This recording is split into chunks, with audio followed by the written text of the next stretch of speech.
is another word for smart work is mental work and network. Those three things are powerful. For example, hard work can help you to become a millionaire. Yes, that's true. There are a lot of people who have become millionaires by working really, really hard. But you see, for you to become a multi-millionaire, in other words, you have millions, 100 million, let's even use Naira since most of us are Nigerians. For you to have 100 million Naira, hard work won't take you that there. You will need some level of smart work with the hard work. But you see, that's also sometimes where smart work will keep you. For you to become a billionaire, you must add network to it. Because your network determines your net worth. Somebody says that poor people go to work, rich people build network. It took me years to realize that there are levels to these things. So at the face of my life, all I need to do, I want to go to the office, I want to put structure, I want to make sure, okay, we're efficient, we're this, we're that. And the phase came where I realized that with all of the structure and efficiency and whatever, it had a limit. When we dragged it, there was just a limit. And I realized what was missing was that I had grown to a point where actually the new work is network, is to be at the golf course, not just to play, actually, yes, to play, but to meet people, to network with the caliber of people who can afford what I do, who can partner, who can, give enough resources, who can invest in our company. And so when you see some wealthy people today in private jet, tomorrow in your yacht, next tomorrow they're playing golf, you actually think they're playing. Actually, that's their own new phase of work. Okay, it's like I say again, there are levels to these things. Are you guys learning, by the way? Let me be sure. Are you learning something? You're learning type, I'm learning. We are Absolutely. learning. We are learning. Right. So it's important to understand. Now, by the way, please do not misquote me, right? I am not saying any of those things are not important. I just said there are levels to it. So there's a phase of your life, aggressively pursue hard work. There's a phase of your life, merge the two. There's a phase of your life, the three is what is going to deliver. Hard work, smart work, and network equals success. So I have a quote, hard work plus, smart work plus network equals success or equals wealth, equals aka much, much money, right? So whatever one you prefer. So I want to share with you four things that can help you grow. This topic about growing your wealth and growing your money. Four quick things, right? And number one is you need to understand cash flow quadrant. Cash flow quadrant was a concept by a man called, Robert Kiyosaki, whom I read his book at the age of 17, 18, and that changed my life. Because that was the book that opened me up to the fact that, hey, education is what determines whether I'm rich or poor. And I needed more than just formal education for wealth to occur. I needed something called financial intelligence. And there are four key things that were shared in the cash flow quadrant. Number one is that there are two types of people, even though they're practically divided into four. So a type of people either have a job or they own a job. So you say they are employees or they are self-employed. But 95% of people in the world, that's what they do, and they only control 5% of the money in the world. Meaning, according to data, guarantee you can never become financially free if you are only in either of these two categories. We then have, there's a category B, which is business owners and investors. Now, it's believed that only 5% of people in the world do this, and they control 95% of the money in the world. This was one of the reasons why a recent data after COVID showed that about 3,000 people in the world controlled I think it's 70% of the money in the world. Just 3,000 people. Right. So, and the reason is because these people have decided to be in category B, which is they either own businesses or they're investors in many businesses and money work for them. Now, this is important. If I ask many of you here, how many of you are employees? Some of you raise your hands up and you can please let me know. If you're an employee, just type employee. If I ask some of you are self-employed, please type self-employed. If you're self-employed, just type it. I want to see in the data just to see. If I also ask some of us, how many of you are business owners? Okay, and you can type if you think you're a business owner, please type. I want to see as well. I'm very sure a couple of us would say, hey, I'm a business owner. And then if I ask, how many of you are investors? So please type again. If you're a business owner, type I'm a business owner. If you're an investor, type you're an investor. Now, I could see a couple of people say business owner, business owner. The question I want to ask such people is, what's the difference between a self-employed person and a business owner? Right now, and I'm beginning to go to a little dimension where I then improve on what Robert Kiyosaki said, because I realized that motivational speakers really confused us. And I'll tell you why they confused us. Because as a motivational speaker, you're actually self-employed. So you see them telling us, come on, go own a business, don't work for nobody. You can never be rich working for paper. And then you say, yeah, I'm leaving my bank job, their father. I'm going to start my business. And then a few months later, all the excitement is gone. You're back to say, oh God, no vex. It was the devil that pushed me.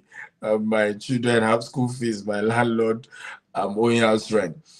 And it was because the people who were majorly speakers teaching these things, they themselves did not even know that they were self-employed, right? Because for a business to become a business, it actually takes years. For Dangote, it took him 15 to 16 years. I can go on and on. I mean, the people who have started doing it a bit faster are the tech guys like Mark Zuckerberg and all of that. And even the Mark Zuckerberg and co, Uber and all of that, it still show that they still needed between 8 years to about 12 years. I'm talking about even the tech guys that you know today, for the business to evolve from being a self-employed, self-employment or owning something, to now the company being so structured that with or without the owner, the company can run. It's taken me 15 years, and I'm just at the last leg of that. Which is in my own case, we just brought in a new group CEO. He's had over 20 years experience as an investment banker. He's a Pakistani. His salary actually is 10 times mine. So I had to tell them, I'm the chairman now. People have to review my salary. What kind of nonsense is this? You don't even respect your chairman. But for you to kind of get the kind of money you want him to raise for you, you have to humble yourself and get somebody who is being paid more than you, the owner of the business, right? But again, we're at that, and it's taken us 15 years to be at that point where now I spent 6 months out of Nigeria. They don't even miss me. The company runs on its own. So the question now is, ladies and gentlemen, if we agree, how many of you now agree that most of us are actually self-employed? Come on, I need your answer, right? Those of us who are type business owner. If you can agree, just type I agree. Okay. Now, if that is the case, the question is, will we all wait 50 years, right? 20 years, 12 years to now, get our business to that point of being a business, right? So what is the solution? Now, I have come up with a fantastic solution, and what I tell people is to cross it. If you're an employee, don't prioritize owning a business. Prioritize being an investor. So prioritize saving your money.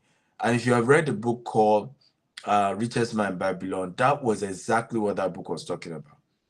Prioritize saving your money and then making sure you put that money saved into investment. and understand that there are 3 types of investment, which is also why you probably tell me, Dr. Stevie, you don't understand. I've done all type of investment. I lost my money. Yes, you lost your money because you only put it into one category of investment, high risk.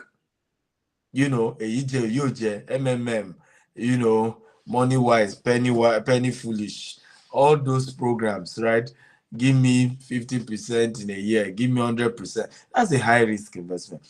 I understand some of you say, oh, no, you don't understand. The owner of that company is a pastor, is a pope, is a bishop. I trust him. This has nothing to do with trust. This is where we're missing it. It has everything to do with the risk level of the returns. In fact, that's how you know a high risk investment.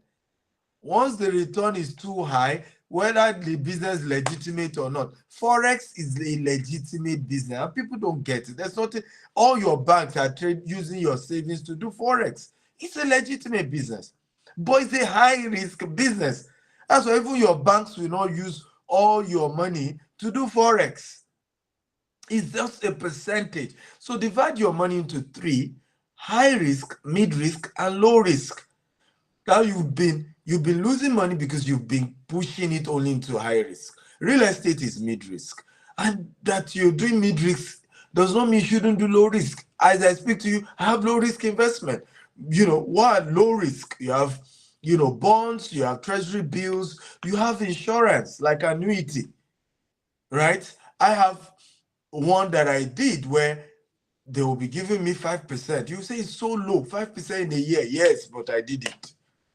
But the one I did also had, and I have some other ones, I just do multiple like that, also has some form of health insurance in it. So if you have any emergency health issue, they release $200,000 to you to quickly handle the health issue. So you need to think that way, ladies and gentlemen, right? High risk, mid risk, low risk. Come on. Guys, are you getting value? I love a very interactive class. Yes, Are sir. you getting value? If you're getting Yes, value, sir. type Yes, sir. Yes, sir. I'm getting Yes, sir. value, I'm learning.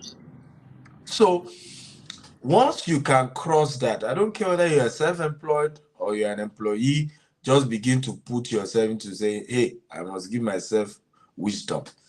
While I am at this self-employment or I'm having a job, and one of the things motivational speakers also have done is to make you to despise your days of little beginning. Every Nigerian wants to start a business as if it's easy to own a business. You better get your own self-esteem right. There's dignity in labor. Love your job. This is the phase you are now. Oh, you need to see me selling popcorn. Lord of mercy. Jesus, I did it with pride. Redeem camp every first Friday, right? Whole what's it called? Experience every December. Buy popcorn, turn it to music. That was my level. You do not despise your days of little beginning. I was a pastor on campus when I was doing those business. My colleague pastors will see me, they would dodge, because they felt I was an embarrassing man of God,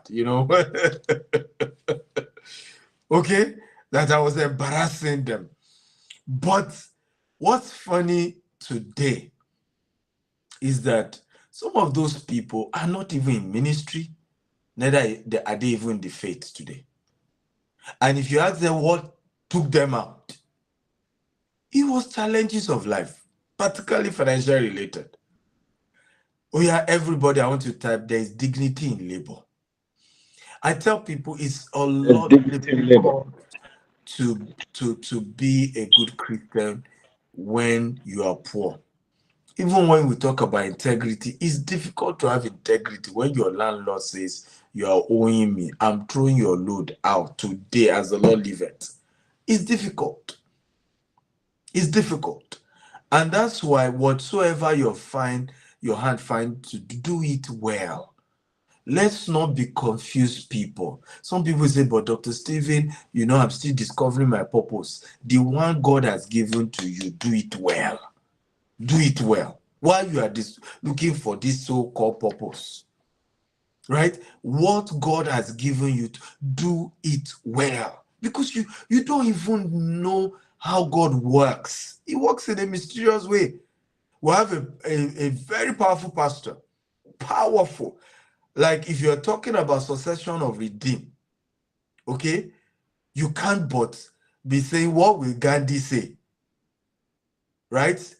Today now, the man has handed over, king of Bomosho. If I when he was angry telling that the Jew, we will not, I don't believe in it. I just say, this one, you brought it from heaven.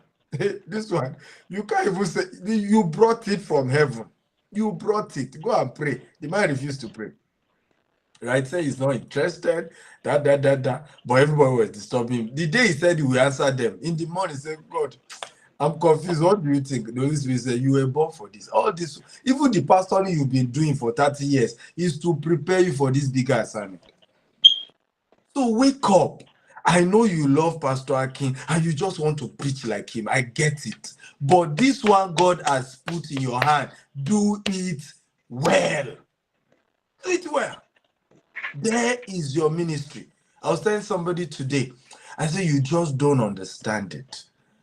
All right, as deep in my heart, there's no difference when I was pastoring a church and when I'm doing business. My business is my ministry. I run my business like I am going to preach. Right? Whatsoever your hand find to do it well. Now, while you're doing that, whatever is coming out of it, begin to think of what I told you. Mid-risk, low risk and high risk investment, be putting it there. Some of you will tell me, but Dr. Stephen, you don't understand. There's not enough money. I'm actually struggling. We don't make good money. I get it. Listen, you will never have enough money. Let me share this with you. I now need money more badly than when I was a poor man. Let me repeat it again, and I'm not joking. I am more in need of money today than when I was poor. And I'll explain to you.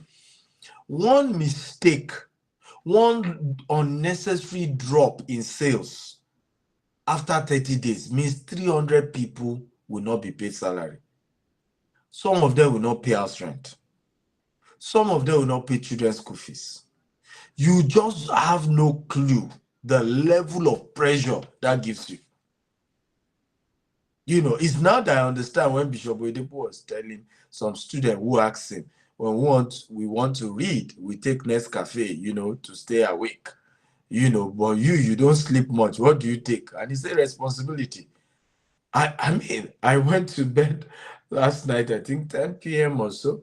Woke up 2 a.m. I've not slept till now. Your brain will just, you will want the sleep. You won't just sleep. Your brain will just be calculating. Right? Responsibility. So it's important to know that you will never have enough money. That's not a cause, it's the reality. The richest people in the world are the ones who need money more desperately. So you just need to know that you just have to start creating this structure. If I tell people, I say my business started growing when I made sure I created sources of income outside of my business. It was when I no longer need to rely on my business for my own family needs that I started making long-term decisions for our company. Because some of you who are self-employed, you know what I'm talking about. It's between paying salary versus paying children's school fees, paying your house rent, right? It's between, expanding your business versus, taking care of your family. So you are juggling all these things, and it affects your capacity to make long-term decisions for your business. But you see, when you become financially free, when you have built system, whether your business make money or not, you and your family, you will be fine. You will see that your brain will start thinking at a dimension you never expect. You stop being a hustler. You start thinking long term. You start thinking amazing strategies, and it's just going to be a game changer even for your business or your career. You will go to work. You will treat your boss right as your first customer, because even if they fail to pay salary for that month, you have a system that is constantly bringing money for you, right? And so you will be more responsible. Are we learning something today? Okay, Yes. so I need to start bringing to an end. So I've spent a lot of time on number one. So maybe I will just end at number 2 or number 3. So number two, submit to consistent learning. And I think this is one of where we miss it the most. And I've said this a lot when I come, particularly because I know the convener of this meeting is a pastor, so I know a lot of his followers will be believers. And I've always had to, help believers understand this, that you must prioritize, self-development, concept around developing yourself in understanding about finance and money, the same way you want to understand more about the Bible, about the Holy Spirit, right? It's important, and it's not a destination, it's a journey, right? If I ask some of you now, aside this program that you are doing with Pastor Akin, when last did you spend at least some money, let's even say, just being conservative, 200,000 to learn about a business, or to learn about money, or to learn about finance? Some of us, it's been a while. If I ask some of us, when last did you read a book about money or about finance? It's been a while. And those who train will reign in life. If you see anybody doing well, they are lifelong student of the subject that they are dominating. So there's a need to constantly keep feeding yourself. Just make sure, and I keep saying it. I mean, it took me years to realize that at this level of my life, any field I want to read a book on, I want to attend seminar on, the person teaching me must have credibility. For years, I didn't understand this, and it affected me. In other words, the person teaching me must be credible in that field. So if I want to learn about real estate, I want to ask myself, how much real estate asset does this person have? Right? For many years, I remember at a phase, most of my mentors I had in Nigeria were no longer controlling financially the volume of transaction I was controlling. And I still had problems because I needed a bigger strategy for where I was. Right? I had to start seeking, people who were bigger. It took me a lot. It cost me a lot. But I had to start building relations. Okay, who are those I know in Nigeria? Some of them I didn't even have relationship. That's how I started getting close to Dr. Cosmos Maduka, Gabriel Benedium, travel all the way to US to meet Grant Cardone. Because I now knew that I needed to start meeting people who were billionaires in dollars. We've crossed the point of being billionaires in Naira. Every year we do multi-billion Naira, right? We were doing millions. Our first year in Dubai alone, we did over $20 million, right? So we started, but I now needed people, right, who are at that billion level in their business, in their transactions. Okay?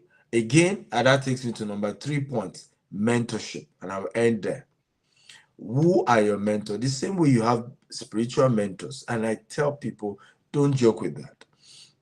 One of my biggest mistakes for many years, I felt, which mentor am I looking for outside Bishop Oyedepo? Oh yeah, who? What are you talking about? Who? Right? In my mind. But I noticed that the more I follow Bishop, the more my pastoral anointing was growing and the poorer I was getting. I cannot but laugh with you. Right? And the poorer I was getting, I will pray for the sick, they will recover.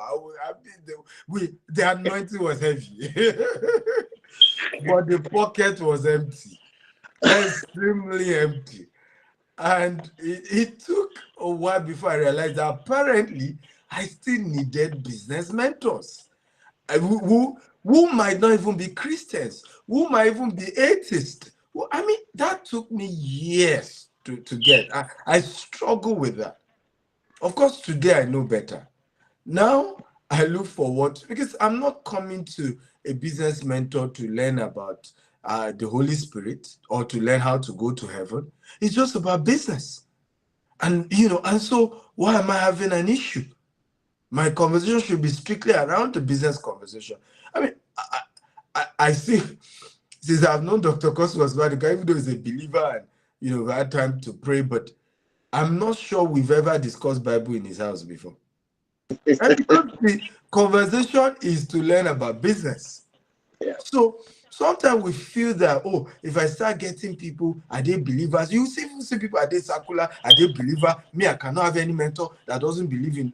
Okay, continue. But today I'm telling you now, have mentors in different phase of your life. A business mentor, an investment mentor. An investment mentor is different from a business mentor. A business mentor is somebody who is specifically good in it. So you want to do real estate. Okay, this man is successful in real estate. Now you need an investment mentor who might even be a real estate or any other business, but you understand how to make, manage, and multiply money. I play in both fields because what you need from an investment mentor is somebody that has moved his funds from zero to something tangible, right? So if somebody is telling you, I started my business with 1,000 naira and we've grown to, having assets worth over $100 million today, now you want to listen to that person because it doesn't matter the business, right? He can give you 1 or 2 steps on how you can begin to grow your funds, okay? But you want to have mentors, spiritual mentor, family mentor, money mentor, investment mentor, business mentor. And as you begin to do that, you will see an extreme turnaround. This is one of the biggest secrets that I've learned from my spiritual mentor, in the sense that I've seen many people who say, you know what, so person is my mentor and he's the only mentor I will ever have. What Bishop Oyedepo did was to be one of those few people that will tell you, I learned this from Hagin, I learned Holy Spirit from what's it called? Austin. What's this man that's gone to be with the Lord, right? And I learned this um, from Kenneth Copeland. I learned this from Ora Roberts. I learned, and you are picking from different people based on the specific needs that you have, and you are adding. And I want to encourage you to do the same if you're serious about growing your wealth. I'm going to end here. I want to thank you for having me. I will be taking questions if there are, and God bless you all. Well, do you want to clap for Dr. Stephen? You want to throw some flowers up for him? Can we clap for him? Thank you. Thank you. He finished right on time. Thank you so much. Thank you. Wow, so much clap, so much flowers for you. Thank you very much, Dr. Stephen. That was a very beautiful session with you. That would have costed some thousands of dollars, but thank you for doing this. We'll move to Q&A very quickly. Most of the people here they're, a few of them are tech founders. I mean, so we don't even discuss spirituality on this platform. They are people that I mentor closely on business and career. So they don't even talk. We've never spoken about spirituality on this platform, the 20 of us here. Some of them are tech founders, some of them are career leaders, and they're doing amazing work. I mean, what you have said is such a game changer that can affect their psychology and do a few things to their mind. So I want to say thank you for that. I picked up a lot of things too, and we'll just take a few questions, and we will be able to fix it from there. So if you have your questions, start setting up your questions, start writing it down. Then we will give you opportunity to unmute yourself, and discuss it. Um, if you cannot, you can just send it into the chat room and we pick it up from there. But I'm going to ask a question. So somehow, Dr. Stephen, you've been speaking about the individual finance. Now, how have you been able to grow your organizational finance? You know, Well, beautiful question. Really good question. I think hold that on. they kind of are very, very linked. They are quite linked in terms of, because it's the principles that you use to grow your own personal finance that you will be able to replicate for your company as well. But one of the things that I've had to do, And I think we were lucky when we kind of restructured and went into real estate, because that was what happened to me. And I'm happy there are a lot of tech guys here. We started as a digital marketing firm. In fact, one of the premier digital marketing firm in Nigeria. Because you know that if you are doing digital marketing 15 years ago, you know that those are old people. And what I realized 2015 when I went to Silicon Valley, because I realized that I needed to take this to the next level, was visiting Facebook campus, Google campus. I realized that Google campus was bigger than UI. Massive real estate. I went to Facebook campus. We were passing what we call Express in Nigeria, different express, and it was still part of Facebook. So I almost got confused. Like, what are you talking about? I expect just okay, even if it's, let's say, even if it's 80-story building, you say yes, they don't do well. But these are massive. We're talking of hundreds of acreage, if not hectares, right, of land, and massive. So it dawned on me that, look, this is why these people are even rated. They are worth also $1 billion. Their real estate asset is added as well, because the value of those assets keep going up. And this is why you see that sometimes a totally unrelated company will just decide to buy a particular company. Sometimes what they are analyzing is the asset of that company. I remember, I think it was AOL that bought Yahoo that time when I visited. And I was wondering what was the connection. But again, they had review. I went to Yahoo campus. It was huge, even though Yahoo as a business was dead. But the real estate infrastructure was huge.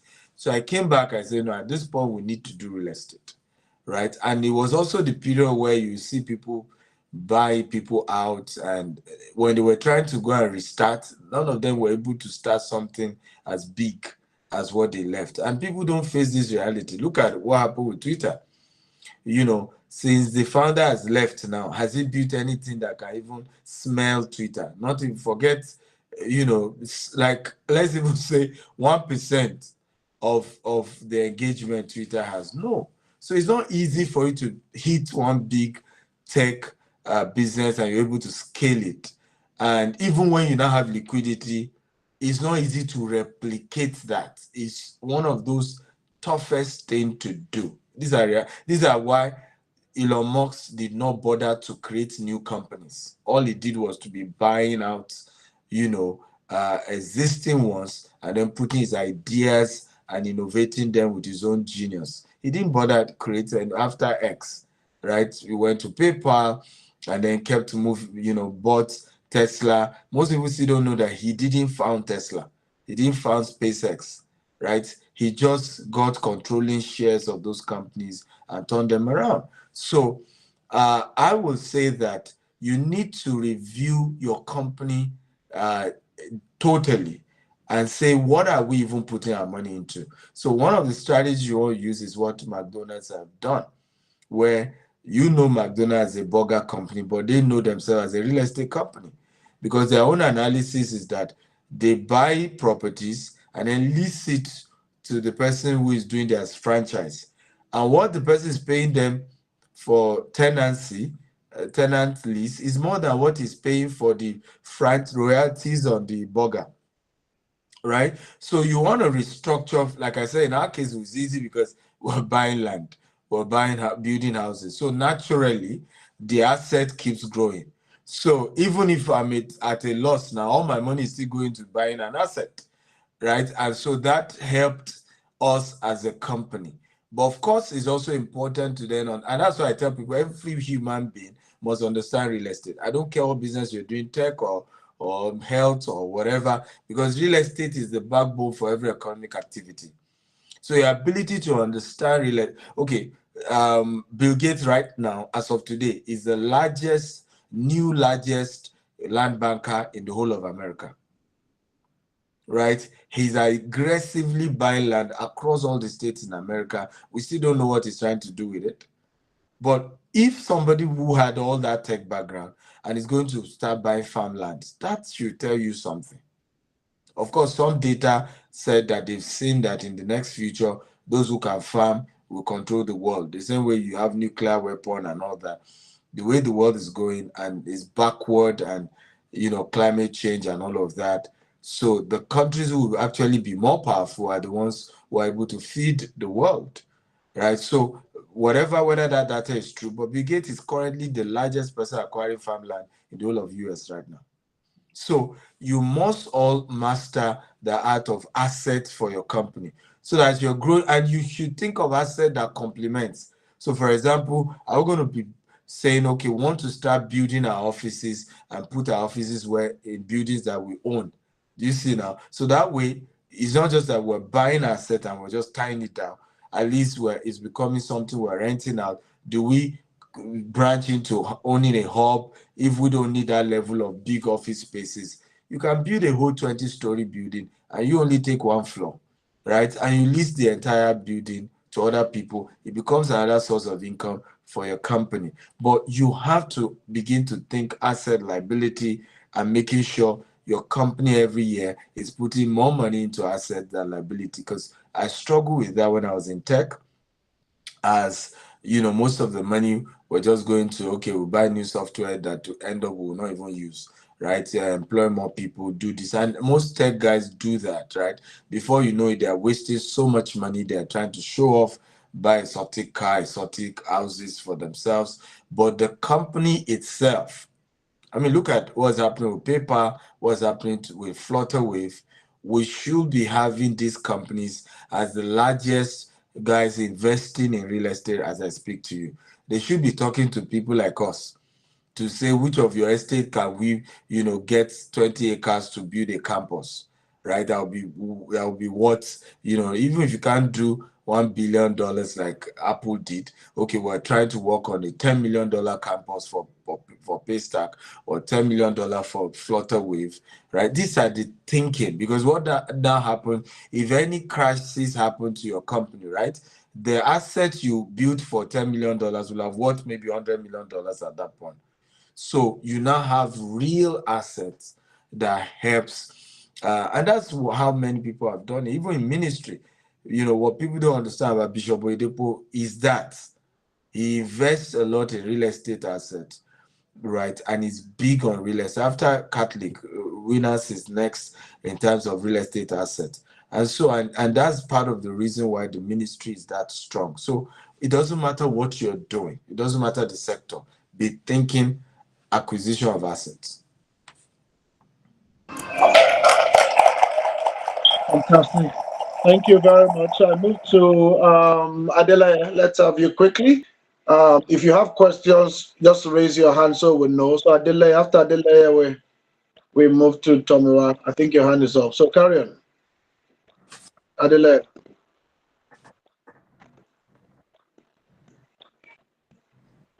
My question has been clear, sir. Oh, he's answered your question in the purpose. Oh, beautiful. Yes. Beautiful. Fantastic. Who's going next? Tomiwa, was your hand up? Oh no, my hands were not up. I don't know. But I Okay, think so let's go to David. David, let's have you now. Unmute yourself quickly. We only have 5 more minutes. Yes, sir. Good evening, sir. Thank you so much, sir, for the session. So, I think in a way the question has actually been answered a bit, but I think I still want to ask. And the question is basically looking at the base thing that we are all doing. Okay, maybe as a trainer, as a coach, as a consultant. So I often tell the people around me that the volume of the money you can make is determined by the industry. And have you seen maybe just a billionaire, maybe trainer or a consultant? Have you seen somebody that is like more like an asset? So what I want to really ask, based on what you said, about building asset, that not necessarily what we are doing or the business that we are doing is actually what is bringing the money. Now, getting into this real estate or actually building assets, how do we really, like, let's take somebody who earns 100,000 naira for instance in a month, because sometimes I think one of the issues really bothering people is that there's the perception that if you don't have say some millions of naira or some hundreds of thousands, you cannot buy some things. So how do people actually grow from that little amount that they have to that point where they can actually afford some of the things that you are saying? I think that's always That's always the issue, especially for most people in that economic category. Well, good question. Funny enough, there's no issue there. It's a simple, straightforward thing. When your savings is not enough to invest, then invest in the knowledge of the investment. In fact, for you to do any investment, I always tell people invest in the knowledge of the investment first before the investment itself. For example, many people are doing real estate. How come we're the first real estate company in Nigeria to diversify and start doing real estate in Dubai, start doing real estate in US, start doing real estate in UK? Right? We're the first, right? So it's because we invested in the knowledge beyond the local market, right? And to understand the business at a global level. So when you don't have enough capital, what you should put your money into is the knowledge, because ultimately OPM, we don't have enough time. I've talked about OPM and OPT. Every business ultimately grows you leveraging on OPM and OPT, other people's money, other people's time. So you will eventually not scale your business with your own money to start with. You will still scale it with other people's money. And the only reason thing to convince people to give you their money is your knowledge in the business. Right? Particularly at the beginning. Of course, after a while, they don't even care whether you have knowledge. Your result, terminates the insult. But at the beginning of trying to get people to invest and give you money so you can scale your business, it will be the quality of the knowledge that will get them there. So for me, it has been that principle that, okay, I don't have enough money to buy land, but can I go for a master class on how to even do real estate investment? At least now I have the knowledge. Because in our lifetime, everybody will always have a major breakthrough opportunity. It's the way life works. The question is, are you ready? What many people don't know is that, because a lot of people have said, suddenly it looks as if you broke, like something broke suddenly, like there was a breakthrough. Like, what happened? What happened was simple. I was prepared, and COVID became my opportunity. So during COVID, as a 2020, we're just like your average real estate company, average practically. But COVID happened, everybody was shutting down. And again, because I've been prepared, I've read one of Alibaba's book. They have had all those kind of COVID. Alibaba brought his biggest invention during China 4 months lockdown. Took some of his staff in the building, and they started cooking up the next thing. So when this happened, I said, this is my own opportunity to practice it. Kept some of our staff in the office. Crack what we're going to do. We've never had billboard. We've never even had TV advert. And ladies and gentlemen, the first ever advert in our life was a CNN advert during COVID. And it was intentional. In fact, most of that money came from my own personal pocket because I just saw a window. Most real estate company, when I asked them, oh, till December, they've sacked all their staff, or they've told their staff, we don't know where the world was going, right, during lockdown, And then I said to my team, I said, if we hit it hard, we'll have all the attention. And prior to that time also, we had built the culture of we're doing live streaming for inspection. We're the first to start allocation virtually on Facebook and Zoom to show you, okay, this is where we're located, and we're showing live, because most of our clients were in diaspora. So as COVID happened, diaspora clients were having more money, right? Now they couldn't come. The excuse usually would be when I come. Now they can't even come.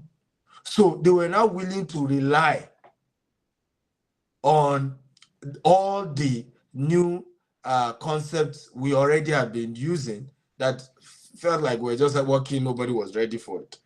And boom, we grew by more than 500% during 2020. And before you say Jack Robinson, the rest is history. So everybody will always have that kind of moments. But the question is, do you have enough knowledge to even recognize it and to make your move? Right? So, but for that to happen, all that little money you say is not enough. Put it into the knowledge, acquire the knowledge. For example, even this real estate business, I didn't have money to start it, but I had been marketing properties, getting commission. So I was running a training after I returned from Silicon Valley. digital marketing training, teaching people how to use the internet to sell. Only for one person to, and I said, very soon I'll start my real estate company. Ability to declare. I didn't have the money. After the class, a man walked up to me, one of my students, said, I have 250 acres in Ikorodu. You know how to sell. And you're a man of integrity. I'll give you 50 acres. You are selling, start paying me. Well, the rest, as they say, is history. We have almost 30 estates now.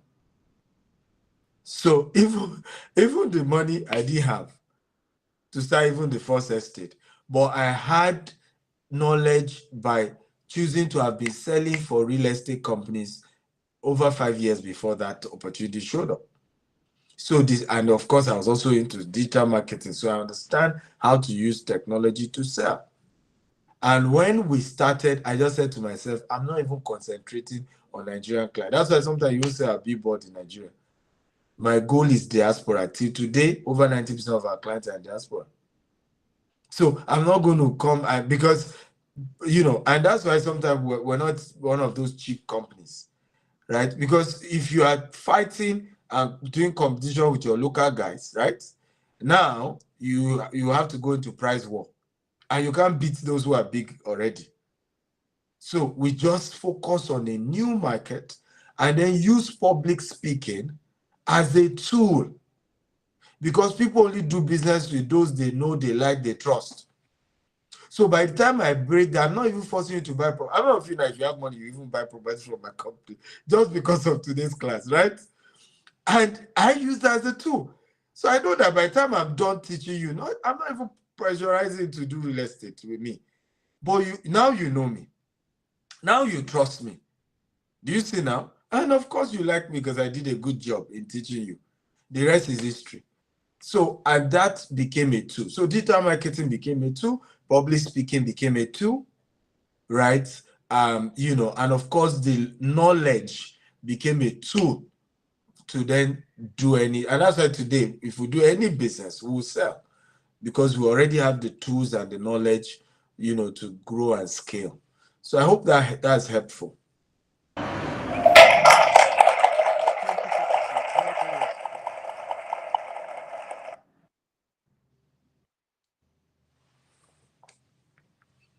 Fantastic. Thank you very much. So I think we have just one or two more and we are done. Let's have your question, Ayode, very quickly. Introduce yourself, what you do, and please move straight to your question. Thank you. Thank you. Thanks, Dr. Stephen. Thanks for taking the time to speak to us. My name is Ayode. I work at a tech company, a cloud cybersecurity company called Cloudflare. I also run a tech startup. So my question is around what you were talking about. So you said your market is the diasporan market, and 90% of your business comes from that. So I just wanted to get your thoughts around the Nigerian market. Nigeria is a very complicated market. The customers and the people are, very interesting. We have a large population. Also, we have a large number of poor people. Some people will tell you people living in extreme poverty. A lot of our middle class are leaving the country or are on the way to leaving the country. But on the other hand, you have a lot of fintechs that have been quite successful, right? Flutterwave, classic example. They're going to IPO very soon. So just wanted to get your thoughts. How do you balance the Nigerian market in terms of the opportunity and the reality of the market? Just wanted to get your thoughts around that. Well, good question. Nigerian market is a consumer market. Just have a product that you can sell at a very cheap price, and you're targeting that large population. All the if you say Flutterwave, the same thing. If you say Kuda, same thing. Being able to even OPay is killing it now. But the concept is simply go to the villages, tell people all these 15 naira bank charges, you don't need to pay. Just download our app, just move your money. And before you say Jack Robinson, they have 100 million people, they have 10 million people, they have 50 million people. And even if it's now to decide which some of those regulations allow them to then use 5% or 20% of what people are keeping in their wallets, and then trade with it, right, for profit. Okay, before you know it, they are building a very big empire.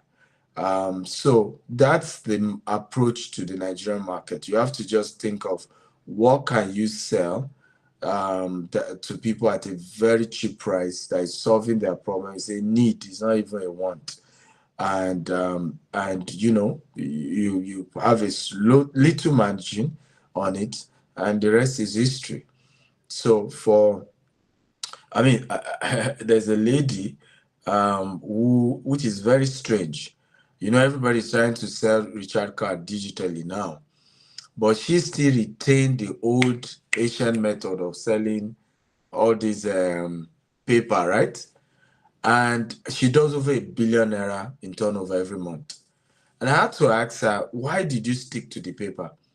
She just realized the consumer behavior that apparently a lot of poor people don't want to buy their data or recharge card online because of the charges when you do it online. And when you do that paper, remember, if you buy 100 naira, it's the exact 100 naira is on it. Who knows what I'm talking about? Those, because I haven't bought paper recharge card. I can't even know. I don't even know what that means but for years now. But if you remember that time, your 100 naira is 100 naira. But even if you do the bank version now, there will still be, 20 naira somewhere, 5 naira somewhere. There are people who are bothered about that 5 naira, that 10 naira. And by just choosing to still service that market, she does over £1 billion. And so whatever little on it, right, is still so huge to take care of her big time. So that's the kind of strategy that works in Nigeria. And once you have that, you're good to go. But just make sure it's automated. Because once you go to these consumer markets, be automated and plan for a good PR because they will come after you. It's the typical Nigerian thing, right? You know how many times they've come after Flutterwave, how many times they've come after Kuda. It's just normal. So if you go that route, be expecting, even us, when we started and we used to have this cheap, deposit 250,000, till today, the clients that give me a headache are the lower ebb, right? Clients that do 100 million naira single transaction with me do not even want any mortal man to know that they have 100 million naira anywhere. Okay, so it's the one that still do 5 billion, 10 million that want to, in fact, in their mind, like, how many years it took me to save that money. So any little issue in their finances and they want their money back, they are ready to start calling you out on social media and all those things. So be ready for that as well, because some of you want to become billionaires and you don't want anybody to ever call you out. Well, that comes with the territory. As you grow, people will call you out, and I used to wonder then why are they always criticizing Bishop? Why Bishop not doing PR? Why, we too, we need to fight back. Later, now I realize that, look, the energy you're even using to fight back, you use it to grow something tangible. So it's just one of those things you must just be ready for. As your business grow, people will come after you. As you get bigger, they'll come after you. That's normal. So plan that as well into the entire business plan. Thank you. Thank you very much. Ayode, are you satisfied with the answer? You Yes, good? no, it's very good. Thank you. Fantastic, fantastic. So I think that all the questions we have, I can't see any other hands raised. So I would just want to say a big thank you to Dr. Stephen Akintayo for that beautiful session. Oh, somebody's hand is up. Let me ask if Dr. Stephen will still want to take it. Dr. Stephen, would you want to take Why the not? question? Why not? I'll take that one. Okay, Baba Remo, let's go quickly. Baba Remo, let's do it. Unmute yourself, Hello. Baba Remo. All right. Thank you very much, sir, for this session. Thank you very much. In fact, I've been looking through the entire questions asked. Is like you checked my list of questions. So, but there's one more, and I want to ask Doctor. Thank you very much for the presentation. About a couple of years before now, I've seen people go around talk about how you can actually have access in real estate. Some persons will tell you to do instrumental payments. So one of the major issues I personally asked them was validation, to be sure that these real estate guys are not persons that will take your money and disappear. So one of them I actually started with. So along the line, I wasn't seeing them to be that credible. So I paused, I stopped. So since that time, I've been looking out for how to get something credible, because it's something for you to go out of the way. And after like a year, you tell them you want to see their location, then it's one story to the other, one thing to the other. And I just paused and said, this real estate thing might just not work. So I've actually heard about you, read a lot of your articles and some of your presentations before now. So when I heard that you were coming, I was really looking forward to it. So, but sir, I haven't advised us to say we can also try to have access regardless of what we're doing. Real estate is a very good thing to invest into. Now, in terms of credibility, how do we see the notable credibilities of most of these organizations? Now that you said you mostly do diaspora, of which some of us I know we are here will be interested to be a part of what you're doing. But since you said you mostly do diaspora, so how would you advise us in this light? Thank you, sir. So when I say I mostly do diaspora, basically I'm talking about affordability, right? So a lot of Nigerians who do business with us, it's just that we don't do all these extremely cheap products. And the reason we don't do them is also to keep the credibility.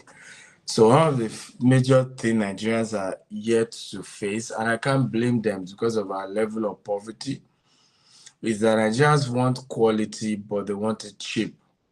Unfortunately, that doesn't happen that way. It just doesn't happen that way. So, for example, you want to buy a land. Do you know how many land we had to buy twice? Because we bought it first time, paid everything checked out. But the family divided themselves into two. Another fashion came later and started with gun. To protect our name and reputation, we paid the second family again. Okay, so if we